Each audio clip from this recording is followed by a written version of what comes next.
փոխանակության փուլում էր ընդհատվել հարցի քննարկումը եւ այժմ ելույթի համար ամբիոնի մոտ եմ հրավիրում Արման Եղոյանին։ Հանում եք ձեր ելույթը։ Հաջորդ ելույթը Լիլիթ Ստեփանյան։ Հանում եք ձեր ելույթը։ Հաջորդ ելույթի համար Լիլիթ Մինասյան։ Հանում եք։ Արամ Վարդևանյան։ Չի անում պարոն Վարդևանյան։ Համեցեք պարոն Վարդևանյան։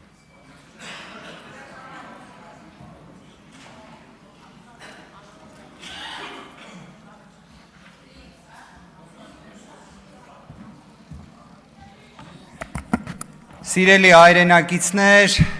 հարգելի գործընկերներ, այնպես ստացվեց, որ րոպեներ առաջ ազգային ժողովը հավանություն տվեց կառավարության 2026-2031 կառավարության ծրագրին։ Բովանդակային կառավարության ծրագրի խնդիրներին մանրամասն իր ելույթում անդրադարձավ ուժեղ Հայաստան խմբակցության ղեկավար Նարեկ Կարապետյանը։ Այն, որ նշվածը իրավմամբ, նաև վստահ եմ ձեզանից շատերի պատկերացմամբ, 3 պատերազմ և ավաղ, 3 պարտություն բերած ուժի հերթական ոչ հայանպաստ ծրագիրն է, դա ակնհայտ։ Բայց այս ծրագրի մի ավելի կարևոր հանգամանքի վրա եմ ուզում ձեր և նաև մեր հայրենակիցների ուշադրությունը հրավիրել։ Անկեղծորեն ուղղակի հնարավորություն չունեցա հենց կառավարության ծրագրի շրջանակներում ելույթ ունենալ, բայց այս ծրագիրը նաև նրա մասին է, որ մի ուժ, որը 2018 թվականին եկավ իշխանության մեկ կարևոր լոզունգով, որ մեկ ուժ, մեկ անձ չպետք է 10 տարուց ավել պաշտոնավարի։ Այդ լոզունգի տրամաբանությամբ փորձ արվեց գեներացնել հանրային աջակցություն։ Եվ այս ծրագիրը նրա մասին է, որ այդ ուժը, որը այդ հավատը համարենք իսկապես ուներ 2018 թվականին, հավակնում է 13 տարի պաշտոնավարել։ Վերջին շրջանում շատ է չէ խոսվում Ամերիկայի Միացյալ Նահանգների փորձի մասին։ Շատ է խոսվում, կարծես նույնիսկ օրվա իշխանությունները ամեն ինչ անում են համագործակցության, ինտենսիվացմանն ուղղված։ Դեռևս 18-րդ դարում ԱՄՆ-ն որդեգրեց ժողովրդավարության մոդելը։ Պատկերացրեք սահմանադրությամբ չունենալով նախագահի պաշտոնավարման ժամկետի սահմանափակում, պարզապես ավանդույթի ուժով որոշեցին, որ մեկ անձը 8 տարուց ավել չի պաշտոնավարելու։ Եվ սրբորեն պահպանում էին այդ երաշխիքը։ Այդ երաշխիքից մեկ բացառություն է եղել, որից հետո ի դեպ սահմանադրությամբ ամրագրեցին, որ այն այլևս ավանդույթ չէ։ Այդ մեկ բացառությունը եղել է Ֆրանկլին Ռուզվելտը։ Ֆրանկլին Ռուզվելտը ԱՄՆ-ում նախագահությունը ստանձնում է սոցիալ-տնտեսական ծանրագույն ճգնաժամի պայմաններում, որը ընդհանուր առմամբ կոչվում է հենց մեծ ճգնաժամ կամ մեծ դեպրեսիան։ Այնուհետև ունենում է երկրորդ համաշխարհային պատերազմի սպառնալիքը։ Բազմաթիվ մարտահրավերներ է ունենում։ Եվ դրանք բոլորը հաղթահարելու պայմաններում ԱՄՆ հասարակությունը տալիս է այդ հնարավորությունը Ֆրանկլին Ռուզվելտին։ Այսինքն սոցիալ-տնտեսական ճգնաժամի հաղթահարում, երկրորդ համաշխարհային պատերազմում մասնակցություն եւ դրանում հաղթանակ։ Կարևոր բառ է, չէ՞ հաղթանակը։ Մենք 8 տարվա ընթացքում մենք մեզ սովորեցրել ենք հեռվանալ հաղթանակ բառից։ Ու այդ անձը պաշտոնավարում է 4-րդ անգամ նույնիսկ հնարավորություն ստանալով, անընդմեջ։ Հիմա ուզում եմ հասկանամ, այսինքն հայ հասարակության մեջ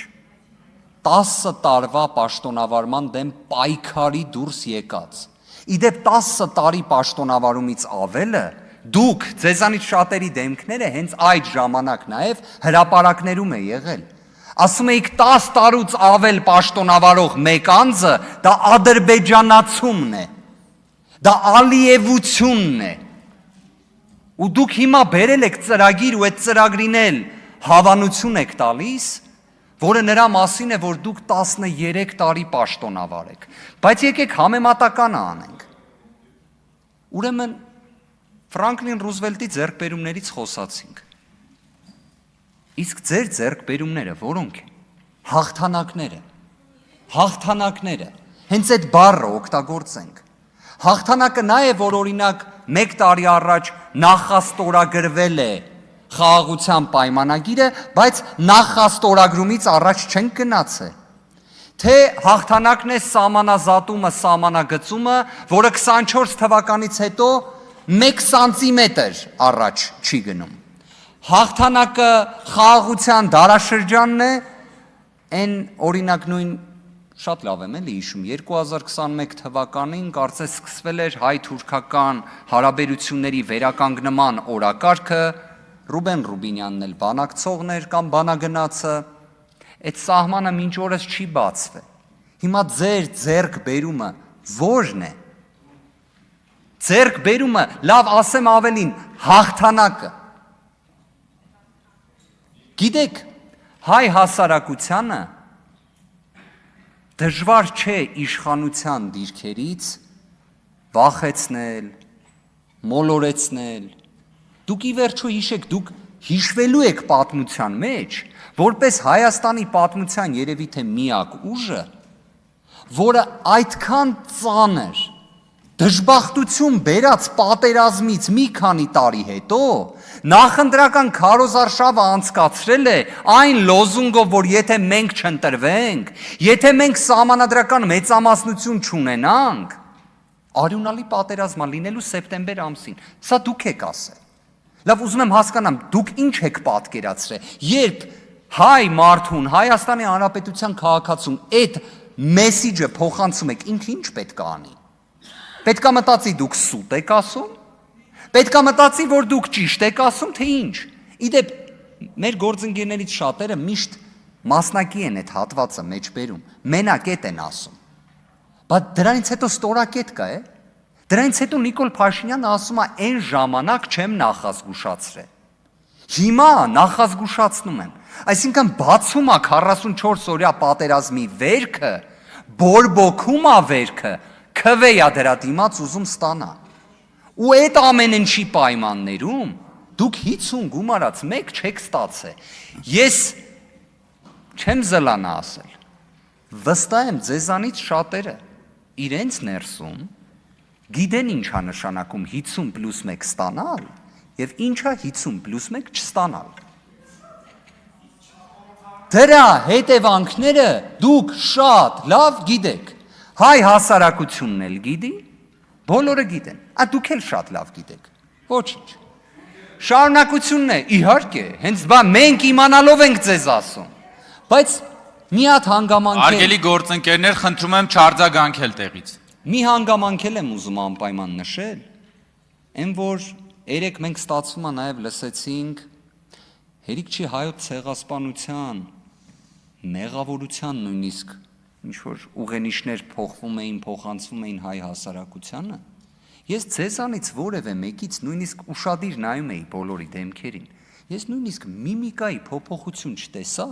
երբ Նիկոլ Փաշինյանը ասում է ցեղասպանության զոհերի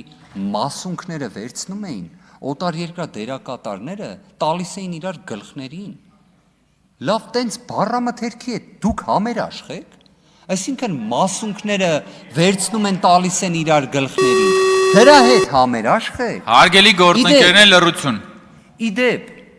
կարակ գիտեք, չէ համերաշխ չլինեք, սա խորհրդարանական կառավարման համակարգ է վերջի վերջո։ Բայց մի բան էլ էի ուզում ասեի։ Շատ կարևոր էր, որ երեք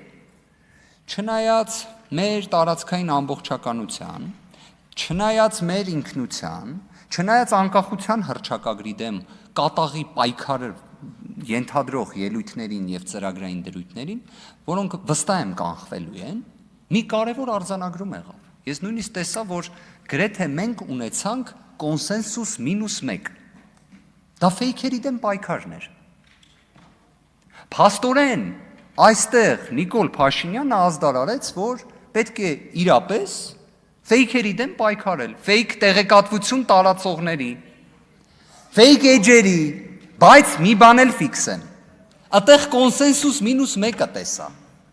որովհետև ես տեսա մեկ անձի, ով այդ մտքով ոգևորված չէր։ Շնորհակալ եմ։ Հայկ Կոնջորյան։